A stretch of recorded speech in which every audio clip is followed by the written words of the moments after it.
नमस्कार सबैलाई।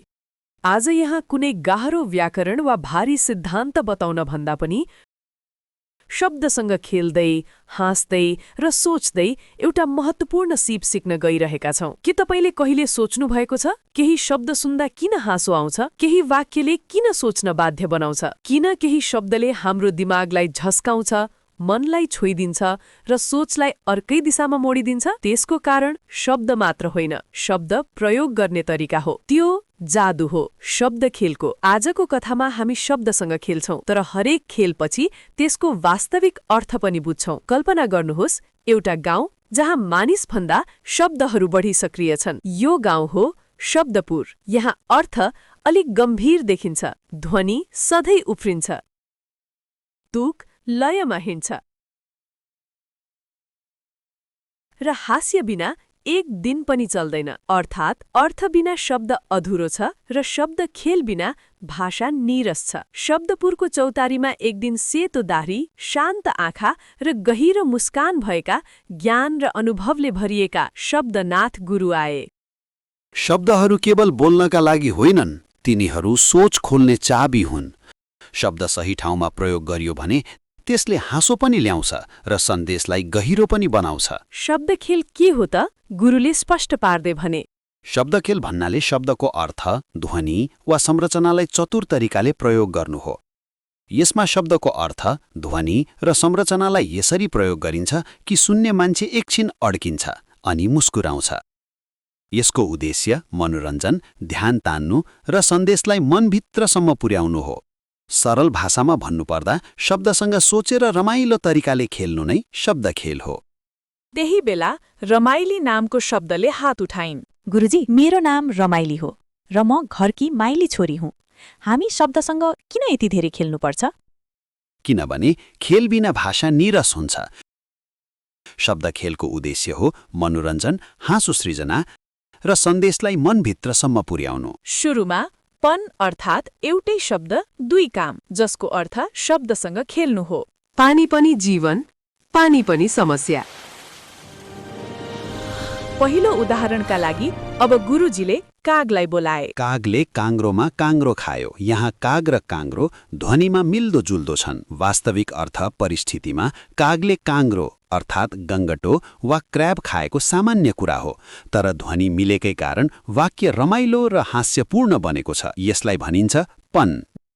दोस्रो व्यावहारिक उदाहरण, ब्याङ्कमा पैसा थुपार्दा कर्मचारीले पनि थुप्रै कुरा थुपारिदिए। यहाँ थुपार्नु शब्द दुई फरक अर्थमा प्रयोग भएको छ। पैसा थुपार्नु अर्थात् पैसा जम्मा गर्नु, कुरा थुपारिदिनु अर्थात् धेरै कुरा एकैचोटि बोलिदिनु। यहाँ वास्तविक परिस्थिति के थियो भने ब्याङ्कमा पैसा राख्न जाँदा कर्मचारीले नियम, प्रक्रिया, फारम, सल्लाह धेरै कुरा एकैपटक सुनाइदिन्छन्। यसरी एउटै शब्दले हास्यपूर्ण व्यङ्ग्य सृजना गरेको छ।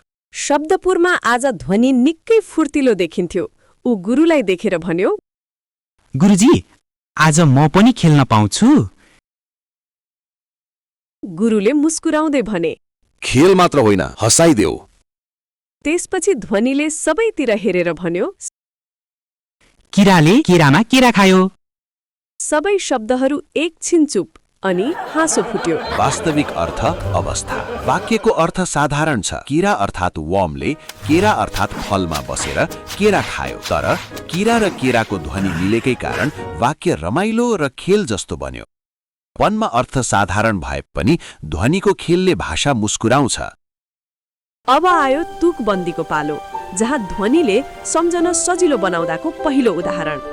रामको नाम काममा थाम। यहाँ नाम र थाम राइमिङ अर्थात् ध्वनिमा मिल्छन्। वास्तविक अर्थ रामले आफ्नो काममा निरन्तरता र अनुशासन राख्नुपर्छ भन्ने सन्देश। ध्वनि मिलेपछि सन्देश अझै प्रभावकारी भयो। अब दोस्रो उदाहरण, बोलीमा मिठास, व्यवहारमा विश्वास।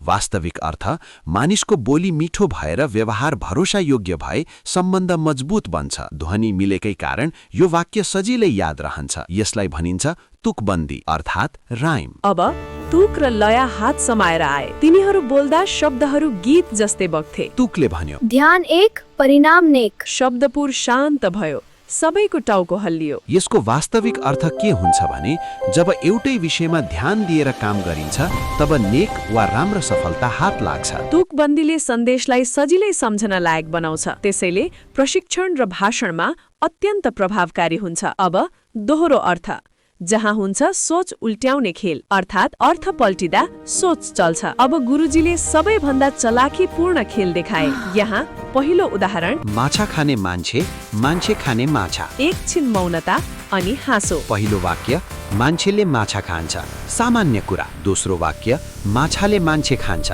असामान्य कल्पनात्मक कुरा। अर्थ उल्ट्याउँदा वाक्य चाखलाग्दो र सोच्न बाध्य बनाउने भयो। अब सामाजिक सन्दर्भको दोस्रो उदाहरण, ऊ धेरै ठूलो मान्छे हो तर व्यवहार सानो। यहाँ ठूलो र सानो भौतिक होइन, व्यवहारिक अर्थमा प्रयोग भएको छ। यसलाई भनिन्छ दोहोरो अर्थ, अर्थात् डबल मिनिङ। अब सबैभन्दा गम्भीर देखिने शब्द अर्थ बिस्तारै अगाडि आयो। उसले आँखामा चमक ल्याएर दोहोरो अर्थ लाग्ने शब्द खेलको नयाँ उदाहरण भन्यो। ऊ धेरै अगाडि पुगेको मान्छे हो तर सोच चाहिँ अझै पछाडि छ। सबै शब्दहरू सोचमा परे। यसको वास्तविक अर्थ अगाडि पुगेको अर्थात् पद, पैसा, उमेर, सफलता र पछाडि सोच अर्थात् पुरानो मानसिकता, संकुचित विचार। यहाँ अगाडि र पछाडि शारीरिक होइन, मानसिक र वैचारिक अर्थमा प्रयोग भएका छन्। दोहोरो अर्थले श्रोतालाई सोच्न बाध्य बनाउँछ, त्यसैले यो प्रभावशाली सन्देश दिन प्रयोग गरिन्छ। याद राख्नुहोस्, शब्द खेल भनेको खाली हाँसो निकाल्ने उपाय होइन, यो सन्देशलाई चसक्क वा धारिलो बनाउने, ध्यान खिच्ने र सोच बदल्ने कला हो। यदि हामीले शब्द सही ठाउँमा सही अर्थका साथ प्रयोग गर्न सिक्यौं भने हाम्रो बोली प्रभावशाली बन्छ र सन्देश लामो समयसम्म बाँच्छ। शब्द साना हुन सक्छन् तर असर गहिरो।